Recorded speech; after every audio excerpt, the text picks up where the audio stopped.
Deuxième journée du Dakar 2010 et première étape pour les pilotes entre Colón et Cordoba. Mauvaise surprise au réveil pour les organisateurs du rallye. La météo leur a joué des tours, des inondations rendent impossible le passage de plusieurs gués. Le départ a donc été avancé au kilomètre 52. Le premier secteur chronométré de ce millésime 2010 fera donc 168 km pour les motos et quad et 199 pour les autos et camions. Ce sont les motards qui ont ouvert la voie au premier point de passage. Pas de surprise, le tenant du titre, l'Espagnol de KTM, Marc Coma, est en tête. Suivent deux tricolores, Cyril Desprez sur KTM et David Casteux sur Sherco. Derrière, victime d'un problème mécanique, le néerlandais Frans Verhoeven a été contraint de s'arrêter pour réparer. Mais pas d'inquiétude pour le Batave, il a pu repartir. Au deuxième point de passage de la journée, pas de changement en tête du classement de l'étape. Marc Coma, toujours leader, compte désormais 12 secondes d'avance sur le français Cyril Desprez. L'autre français David Casteux est en embuscade et il attaque. Au terme d'une dernière partie de spécial rondement menée, c'est même lui qui s'impose. Au volant de sa toute nouvelle 450 cm3, le pilote de Sherco devance Cyril Desprez de 3 petites secondes.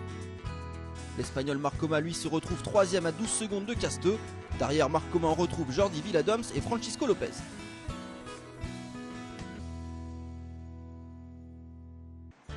Chez les autos, cette première étape a été celle de monsieur Nani Roma, le vainqueur moto de l'édition 2004, a survolé les débats.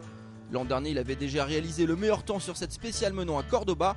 A l'époque, il œuvrait pour Mitsubishi. Cette année, il officie au sein du team BMW X-Red avec son complice Stéphane Peterhansel.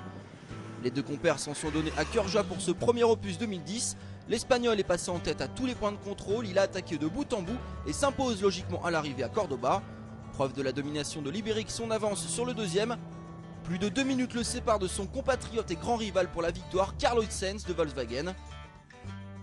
A la troisième place, on retrouve un autre pilote BMW, le français Stéphane Peterhansel. Et malgré ce coup d'éclat de Roma, le bilan de la première étape n'est toutefois pas alarmant pour le team Volkswagen. Nasser Al-Attiyah et Giniel Devilliers complétant le top 5. Enfin, la journée n'a pas été totalement parfaite pour le team X-Red. Il a connu une première désillusion. À cause de coupures moteur, Guerlain Chicherit a dû s'arrêter un long moment à une trentaine de kilomètres de l'arrivée.